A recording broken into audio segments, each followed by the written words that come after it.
В конце XVIII века начинают происходить изменения. Это было связано и с внутренним устройством якутского общества, и с тем, что приходили уже из центра указы относительно того, как здесь должна быть обустроена жизнь.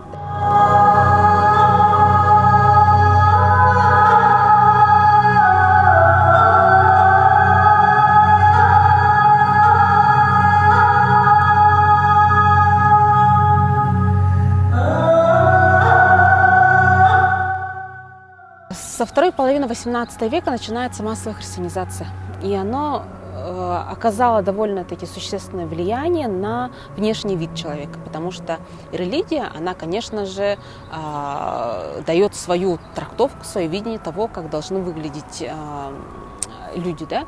Это прежде всего касалось внешнего вида женщины, потому что Русская православная церковь предусматривает то, что волосы должны быть покрыты, да, что минимум частей тела должно быть открыто, и вообще поведение женщины, оно становится более регламентированным, да, что ей можно, что ей нельзя. Кроме того, меняется образ жизни, начинается повсеместное оседание, завершается скорее, да, завершается повсеместное оседание, и уже нет необходимости постоянно передвигаться, и, соответственно, меняется и одежда. Да? Она может быть очень тяжелой, более громоздкой, монументальной, более такой, направленной на то, что человек в этой одежде не предпринимает очень частые, длительные какие-то путешествия. Да? Поэтому женская одежда становится довольно-таки тяжелой и длинной. Кроме того, здесь развиваются товарно-денежные отношения, товарооборот, появляются новые материалы, это и тканые материалы, конечно же, да, уже разных цветов, разных фактур, бисер разных цветов появляется, и начинают переплавлять серебряные монеты, серебряные изделия в уже украшения. Это, конечно, происходило не сразу, не в одночасье, это был довольно-таки длительный процесс, но он начался со второй половины XVIII века, к концу этот процесс уже явно виден, заметен, и к середине XIX века якутская культура принимает тот облик, который сегодня принято считать традиционной якутской культурой. Да? Хрестоматийное описание якутской одежды, женская одежда, например, состоит из шапки джабака, из шубы буктахсон или онолохсон, из платья халадай, из жилетки кехейчик. Оно как раз складывается к середине примерно XIX века. Богатые семьи стремятся и здесь показать свое превосходство, да, свою особенность. Это проявляется в том, что используются очень такие, видимо, редкие, дорогие, яркие ткани. В музеях, если посмотреть коллекции конца XIX века, мы можем найти очень красивые жаккардовые жилеты, да, платья из шелка, явно из привозного китайского шелка, например. Шелк этот тоже можно разделить на такой простой довольно-таки, да, такой эконом-класса, как сегодня сказали бы, и такого люксового качества. И если фасон, в принципе, он один и тот же практически для всех, то как раз через материал, через его дороговизну выражается материальное состояние владельца этого костюма. Опять-таки же здесь нужно сказать, что городская среда и улусные люди в своей одежде тоже несколько отличались. Это отличие особенно ярко сформировалось к концу XIX века, в начале XX века сформировался так называемый стиль якутской городской интеллигенции. Это не только имеется в виду город Якутск, но это еще и другие города Якутии. В Алекнинске, например, были очень модные, очень красивые костюмы с влиянием европейской моды в том числе. И как нарядная одежда, платье халадай и жилетка кехейчик, оно как раз становится именно в городской среде. Потому что здесь нужно ходить на светские мероприятия, здесь открывается музей, синематограф, библиотека и так далее, да, другие общественные места, и человек в шубе, в шапке в нем пребывать, конечно, не может. И поэтому через тонкую одежду уже, как платье, человек выражает свое состояние. Для улусных людей все-таки жизнь еще та же, такого вот старинного формата, да, где уместно появление в тяжелой верхней одежде. Потому что, как мы говорили, как раз таки меха, металл, наличие серебра, оно как раз показывает статус этого человека. Да? И поэтому, если посмотреть на фотографии конца 19-го, начала 20 века, то мы видим разницу, да, что есть люди, которые пришли на Исых, и их нарядная одежда – это именно верхняя зимняя одежда. И есть люди, которые сфотографировались в нарядной одежде, которая является тонкой одеждой. Женский костюм в целом был, конечно, очень тяжелым, потому что это и шуба, подбитая мехом, украшенная мехом, это еще и комплекс металлических украшений. Серебряные украшения начинают распространяться именно в XIX веке. Вообще XIX век является вот эпохой серебряных якутских украшений. Да, мастерство якутских ювелиров как раз здесь формируется, очень высокий профессиональный уровень они обретают. И из их рук вышли замечательные, потрясающие ювелирные украшения.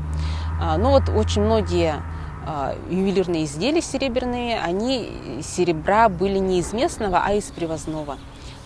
Потому что, как я говорила, переплавляли привозные монеты, ложки, чайники и так далее. Да? Но если не оставляли их как предмет роскоши, конечно же, окромя этого. Потому что здесь такая массовая добыча драгоценных металлов, она появилась, начала быть гораздо позже. Вот. И вот этот массив этих украшений, он опять-таки же предполагал не только определенный внешний вид, но и определенное поведение женщин. Да? Если сейчас вот полностью одеть женщину, даже в современные одежду, шубу, ювелирные изделия, которые сейчас делают наши якутские мастера, то это будет, то в ней невозможно очень быстро двигаться, ходить, еще что-то делать. Да, это все-таки располагает к степенному, такому размеренному шагу, к очень такой гордой осанке. Да, и это, конечно, влияло на внешний вид. В пошиве вот этих роскошных шуб, буктахсон, да, все-таки видны тенденции, они проявляются через ткань. Там, как и в старину, как и в 17-18 веке, сочетание разных тканей, разных материалов, точнее, да, оно все еще остается. И вот здесь вот по краям шубы могли использовать очень красивые жаккардовые ткани, парчевые. Иногда в ход шли даже ткани из одеяния церковнослужителей. Да? И это очень красивые сочетания цветов. Очень большое внимание обращали именно на гармонию цвета и фасона. Да, вот то, что сегодня нам, наверное, немножко утратилось. Да, если посмотреть старинные вещи, видно, что они прекрасно сочетаются. И там нет ничего лишнего, да, что все очень хорошо, гармонично. Вот весь комплекс украшений, он, как правило, у женщины сформировался к моменту, когда она переходила в статус невесты. Потому что вот статус невесты, девушки на выданье и потом молодой жены – это вот апогей вообще вот украшательства женщины. И самое большое количество, и, конечно, самый еще и тяжелый по весу комплект одежды и украшений на то время приходится. И постепенно, если вот посмотреть на костюмный комплекс женщины, да, то мы можем видеть ее в виде пирамиды. Да? Если в детстве минимальная, вот статус невесты молодой жены максимальный, и потом постепенно тоже начинается понижение. И люди преклонного возраста, они часто вот отождествлялись с детьми, да, потому что они уже становятся также чисты, и они не нуждаются в большом количестве украшений, в какой-то специальной очень нарядной одежде, они перестают выделяться. Такая вот очень красивая эпоха якутского костюма, она завершилась, конечно же, и с историей Российской империи, потому что очень красивую одежду имели, конечно же, богачи. после революции ситуация изменилась, и стало уже, вообще не камильфо показывать, выпячивать свое богатство, свой достаток, и такие вот очень богатые костюмные комплексы уходят уже в прошлое.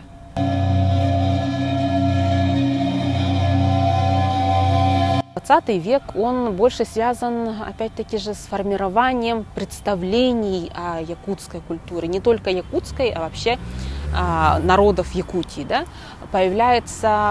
Формируется такой вот образ северного человека, образ человека, представителя ЯССР. Да? И поэтому наверняка многие помнят, что в советское время было сочетание вроде бы и таких вот якутской одежды, но еще и с привнесением северных мотивов, да, вот разноцветного бисера, начальные украшения, которые вот больше похожи, наверное, на чукотские, на эскимосские, да, заячий мех на опушках платьев детей, которые танцуют на сцене, танцы оленей и так далее. Это все вот такой некий синтез представления о том, как выглядит человек севера, стереотипичный образ. И поэтому он больших, скажем так, связей с исторической действительностью не имел. Но, конечно же, все равно существовали прямые цитаты, но, тем не менее, в советское время такой вот народный костюм, представление о костюме довольно-таки далеко отошло от того, что было в XIX веке, и уж тем более от того, что было в XVIII веке. Да? И сегодня мы только начинаем опять возвращаться к этому. Да? Вот сейчас вы, наверное, заметили, что есть очень высокий интерес к костюму именно XVII-XVIII века. Это связано и с выходом фильма «Тагандархан», и с деятельностью мастериц. Вот в Немюгю мастерицы замечательные работают. И у людей просыпается интерес, и мы как будто заново открываем. Костюм, такой народный костюм 21 века, он вобрал в себя очень много конечно, из представлений 20 века и наших современных конструктов человека 21 века. Да? Большую роль здесь оказали и наши модельеры, в числе самых значимых, наверное, Августина Николаевна Филиппова. Да? Ее творчество попалось как раз на эпоху, когда народы Якутии искали свой путь после распада Советского Союза, да? Когда вот были работы, связанные с возрождением языка, культуры, традиций и так далее, да, вот, народов, которые здесь проживают. И вот на эту благодатную почву как раз-таки семена вот эти были заложены. Да, и поэтому долгое время люди оперировали вот этими очень красочными иллюстрациями, красочными костюмами Августины Николаевны. И даже свои вот одежду на эссех, например, да, они вот во многом цитировали именно эту одежду. Вот эта грань между стилизацией, театральным образом и традиционным национальным костюмом, она вот была стерта совершенно. Это, конечно же, как последствие 20 века, да? Потому что вот связь с 19 веком, с традиционностью, она тогда уже утратилась. И поэтому человек искал, у него были потребности, запросы, и они как раз попались на вот этот период. Сейчас вот на 2010-е года, вот десятилетия прошедшие, да, мне кажется, как раз было посвящено тому возврату к истокам. И сейчас мы видим, что стилизация, такой вот явной стилизации цитат театральных именно костюмов, да, таких вот очень ярких, фееричных, да, от них все-таки люди начали отходить. Все-таки стали понимать, что есть костюм для сцены, есть костюм для артистов, а есть костюм для национального праздника, например, да, для того, чтобы выразить свою этничность. И сейчас очень популярны костюмы в стиле 19 века. Это касается и женского костюма, и мужского костюма. Здесь очень большая роль Светланы Ивановны Петровой, потому что она прекрасное сочетание, когда человек и ученый, исследователь, и умеет шить, и умеет рисовать. Это, вот, на мой взгляд, очень такое редкое сочетание. Да? И благодаря тому, что она очень много работает с мастерицами, проводит и разъяснительную работу, и практическую работу, музейные фонды они прекрасно изучают, вот этот возврат, на мой взгляд, на сегодняшний день, он все-таки случился. И пройдет еще время, когда люди станут воспринимать костюмы как раз образца 19 века как традиционные. Да? И здесь надо понимать, что есть понятие традиционный, есть стилизованный, есть театральный костюм. Да? И их нужно различать. Конечно, в гардеробе женщина может иметь все эти костюмы, никто сегодня в этом ограничить не может. Мне кажется, традиционный костюм вообще у человека должен быть один. Вот один традиционный костюм, а потом уже любое количество любых других костюмов. Да? И сейчас фасон вот сохраняется. Например, если говорить об женском костюме, фасон платья холодай, он точно такой же, практически точно такой же, как в XIX веке, но зато современные женщины очень часто используют современные ткани, современные вот технологии пошива, сочетания каких-то тканей, цветов и так далее, что создает несколько другой же визуальный облик, но тем не менее является все равно в своем крое традиционным. Одно время, пару лет назад, были очень популярны холодаи из шифона, да? А потом стали очень популярны приталенные холодаи с множеством пуговок сзади, да? Были короткие холодаи, там еще какие-то. В общем, вот каждый год что-то такое новое появляется, но при этом пока еще сохраняется вот общий фасон холодая. Я очень надеюсь, что он с нами уже останется надолго, потому что умение носить костюм, уважать свой костюм, оно очень важно, да, потому что уважение своего костюма – это уважение своей истории. Да, и стараться привносить что-то новое – это все равно, что признаться в том, что я не очень доволен своей историей.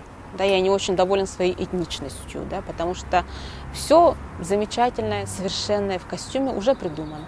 Да, и его особо стремиться менять смысла нет, только если для того, чтобы, я даже не знаю, для чего это вообще может быть.